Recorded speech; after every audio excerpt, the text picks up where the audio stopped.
Here we're going to review how to write polynomials in factored form using the polynomial 4x to the third minus 4.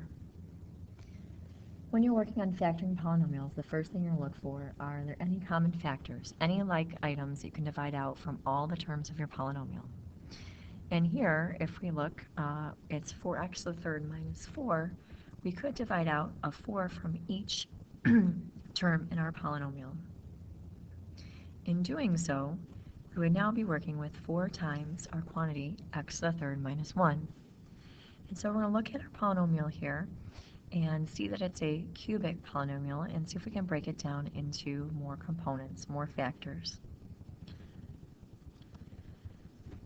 We have a couple ways that we can work on trying to factor cubic functions. First one is to think about, well, where does it come from? What does it mean to have x to the third power? That means we have 3 x's multiplied together, so x times x times x. We want to also ask ourselves, is there a way that we can write negative 1 as a number multiplied by itself 3 times? Well, that would be negative 1 times negative 1 times negative 1.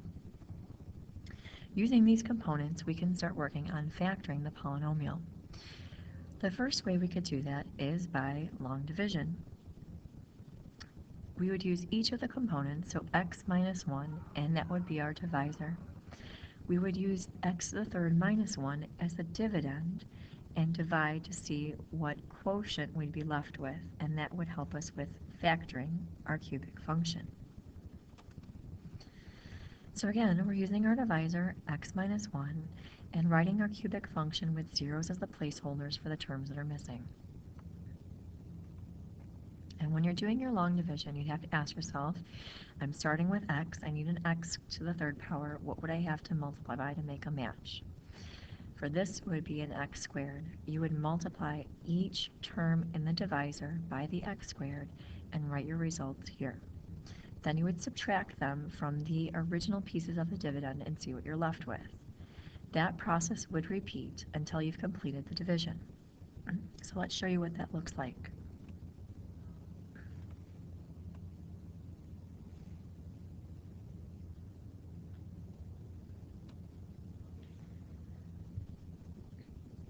So again, we talk about multiplying by the x squared. So we have this, subtracting, this makes a 0. This will be a positive 1x squared. Bring down the next term because you have 2 terms in your divisor, so 2 to work with from the dividend. We need an x squared, we have an x, we're going to multiply by an x to make that happen. Subtract your product there, and so this will give you a 0. This minus this will give you a positive x. Well, we have an x, so to maintain an x, we're going to multiply by 1. We do that. Subtract what we had for our product, we have a remainder of 0. So this is good because now we have one factor as x minus 1, the other is x squared plus x plus 1.